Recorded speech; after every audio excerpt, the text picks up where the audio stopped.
Abstinence, Experience Strength and Hope with members of Overeaters Anonymous. This is entitled An OA Lexicon. How do I know when I've broken my abstinence? How do I tell the difference between relapse, slips, and simple weight gain? My general rule for identifying slips is eating when I'm not hungry or eating inappropriate food when I am hungry. I also distinguish between overeating, compulsive eating, and compulsive overeating.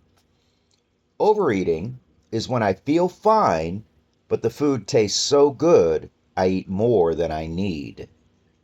Or when I find it hard to say no to food that is offered to me. I realize that non-compulsive eaters sometimes overeat too. Simple overeating can make me as fat as compulsive overeating.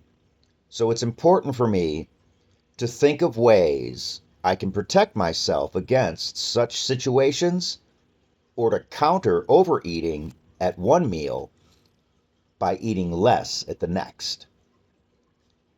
Compulsive eating is when I swallow my feelings with food. I don't eat more than I should, and I don't eat anything that I consider unhealthy, but I don't process my feelings. I devour my food. I often think about one food while eating another. Compulsive overeating is a problem of both why and what I'm eating. Mentally and emotionally, I'm not okay, and so I try to solve my problems with food. After many years of abstaining from compulsive overeating, I recently slipped. I was at a social event where I knew only the host and hostess, and feelings of alienation and inadequacy surfaced. Instead of reaching out to the other guests, I embraced the hors d'oeuvres. Not only was I overwhelmed with feelings, but my suffering was compounded by the feeling of heaviness the morning after. Although I had dulled my clarity, a corner of my sane self stayed with me, and I was ashamed at having been out of control. Writing about the experience made me realize the benefits of the abstinence I had taken for granted. But the price of this realization was too high. I don't want to revisit my pain in order to remember how awful it was. I would rather my slip hadn't happened. But it did happen, and I dealt with it by telling my group about it when I took my 14-year candle. If I'm in relapse, I don't talk about it. I compound the problem by beating myself up. I refuse to take remedial action. I refuse to learn from it. And I continue to sabotage myself by not reaching out. I've given up. I cooperate with my craziness. Relapse starts long before I take that first compulsive bite. It begins with stinking thinking of cockiness or low self-esteem. It ends with increasing isolation and weight gain.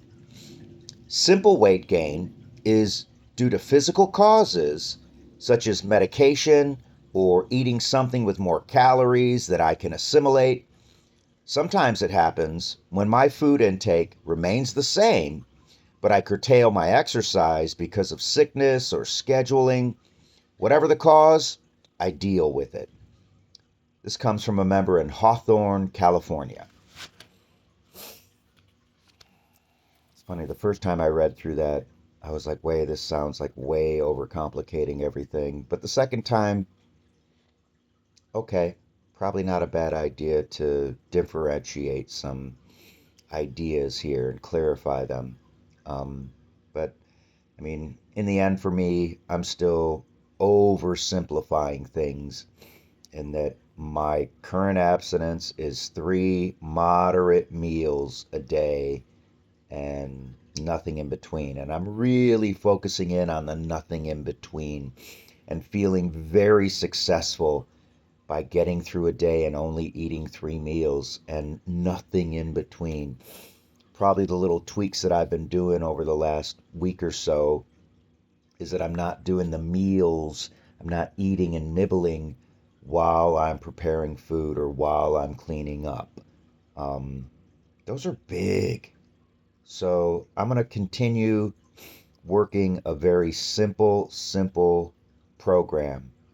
Um, I've not been great about sending in my food for the day, planning out the food for the day, but I'm okay with that because I'm really focused on 3 moderate meals. I have been eating out in restaurants a lot, and not having great responses to the restaurant food, and it's because I've been choosing very cheap restaurants. Like again, that's a noodle thing for me. Interesting that that's my metaphor, is a food metaphor for the brain and thinking. But um, a major justification for me for eating unhealthy food is cost, right? So if I think I'm saving money, that helps me justify eating bad food. And I've been going to some bad restaurants because they have some really good deals. And, I just got to stop that. Stop going to the major chain restaurants because all the food comes off the truck and it's all freaking frozen and super probably chemicalized in order to make it stay fresh and edible, seemingly. But I've been getting an upset stomach after a couple of. I ate at this one place 2 days in a row because of the deal, and yep, I'm not going to be doing that today. So plan my food. I got food at home, and I can prep it up and bring it, especially to work. I'm working today during the day, so I'm going to eat a solid breakfast here. Breakfast is really my best meal of the day because I generally eat it at home and it's super simple. Um, so eat a good abstinent breakfast and then prep some food for work and then make a choice about what I'm going to eat for dinner. So super simple process. And then text it to my food sponsor. What a concept. And I got to talk to him. I've been going to a men's meeting online, so the guys are all over the country. And the guy that I started out doing food sponsorship he's all the way on the West Coast. So I'm resisting doing the early reach out because it's, if it's 9 o'clock here, it's freaking 6 a.m. for him. So, anyways, I'll wiggle my way through that stuff. No big deal. Bottom line is, I'm gonna do my best to have another abstinent day today. I'm doing my morning dew. I'm doing my morning check-in, um, and you know, sending out some good vibes for you to have an abstinent day as well. Take care.